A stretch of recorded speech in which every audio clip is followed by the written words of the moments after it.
안녕하세요. 조 대표입니다. 이번 시간에는 파이썬 자료 구조에 대한 문법 복습을 한번 진행해 보도록 하겠습니다. 자료 구조라는 것은 여러 데이터가 있을 때 그 데이터를 효과적으로 다룰 수 있도록 제공하는 것이라고 생각할 수 있습니다.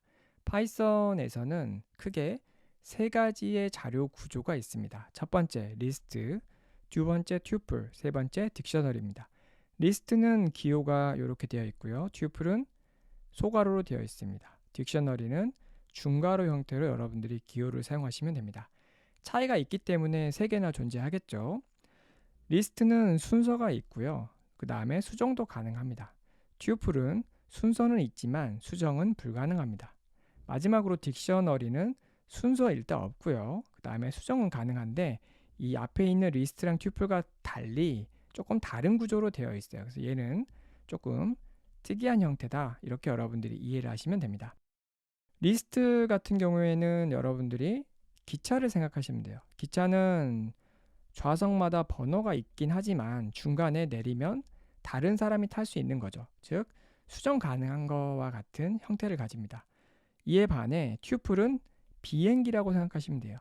비행기는 출발지에서 도착지가 올 때까지 좌석을 다른 사람한테 줄 수가 없는 거죠. 그래서 얘는 한번 만들어지면 수정이 불가능합니다. 그래서 비행기는 여러분들이 튜플과 같다. 이렇게 이해하시면 좋을 것 같아요.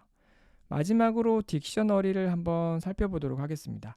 일반적으로 프로그램을 짤 때 100원, 200원, 300원 이런 식으로 데이터를 저장을 하게 됩니다. 그래서 데이터가 여러 개이기 때문에 여러 개의 데이터를 저장할 수 있는 자료 구조를 선택하게 되는 거고요.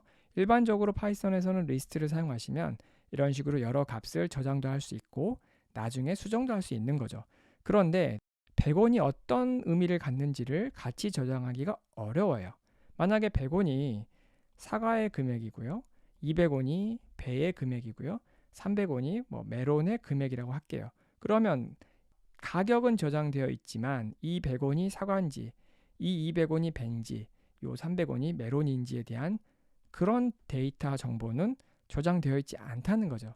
그런데 딕셔너리를 사용하시면 이 값만 저장하는 게 아니라 이 값이 어떤 의미를 갖는지 그거에 대한 레이블을 같이 저장할 수 있어요. 그래서 사과는 2,000원, 그 다음에 컴마, 배는 3,000원. 자, 이렇게 저장할 수 있는 구조.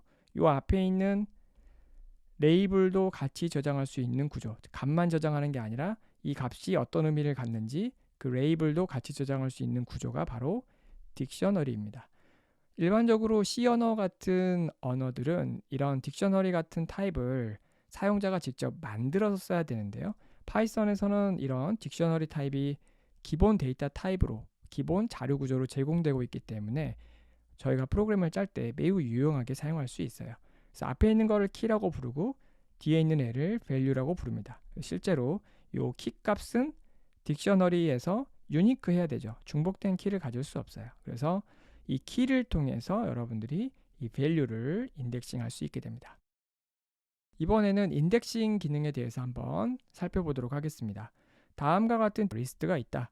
그러면 리스트의 0번 구구콘, 1번 메로나, 2번 비비빅 이렇게 여러분들이 인덱싱은 값을 가져오는 거기 때문에 각 값 위에 번호를 붙여주시면 됩니다. 이때 0부터 시작하는 번호를 붙여주시면 돼요. 그래서 아이스크림에 0번 하게 되면 구구콘이 되는 거죠. 만약에 아이스크림에 1번 하게 되면 메로나가 되는 겁니다. 아이스크림 2번 하면 비비빅이 되는 거예요. 그래서 순서가 있기 때문에 여러분들이 순서가 있으면 정수 값으로 인덱싱을 할 수 있습니다. 그래서 이게 리스트가 됐든 튜플이 됐든 둘 다 순서가 있기 때문에 정수 값으로 특정 위치에 있는 값을 가져올 수 있습니다. 이거를 인덱싱이라고 부릅니다. 두 번째, 슬라이싱에 대해서 한번 알아볼게요. 슬라이싱은 어떤 범위를 가져오는 거예요. 0번부터 5번까지. 예를 들면 학교 다닐 때 저는 시골에서 학교를 다녔었는데 청소를 한다. 테니스장 청소를 한다. 그러면 담임선생님 오셔가지고 1번부터 5번까지 번호 학생들 나와서 테니스장 가서 청소 좀 해주세요. 이런 식으로 어떤 범위를 줄 수 있는 거죠. 1번부터 5번까지. 마찬가지로 리스트나 튜플은 순서가 있기 때문에 특정 범위에 있는 값들을 가져올 수 있는데 그거를 슬라이싱이라고 부릅니다. 그래서 어떤 범위를 가져오는 거기 때문에 인덱싱과 달리 이 사이사이에 번호를 붙여주시면 돼요. 그래서 구구콘, 메로나 비비빅이 있을 때 인덱싱은 그 위에 번호가 붙었다면 슬라이싱은 그 사이사이에 번호가 있다고 그림을 그리시면 돼요. 그래서 제일 앞에가 0번, 구구콘하고 메로나 사이가 1번, 메로나랑 비비빅 사이가 2번, 비비빅 다음에가 3번입니다. 그래서 아이스크림의 0번부터 2번까지 하면 0번부터 2번까지니까 실제로 가져오는 값은 구구콘하고 메로나가 되는 거죠. 아이스크림의 0번부터 2번까지 해서 이렇게 했을 때 아이스크림의 0번도 가져오고 아이스크림의 1번도 가져오고 아이스크림의 2번도 가져오고 이게 아니라는 거죠. 0번부터 2번까지니까 실제로 가져오는 값은 0번하고 1번이 되겠죠. 0번하고 1번. 그래서 여러분들이 인덱싱 할 때는 그 위에 값 위에 숫자를 붙이시면 되고요.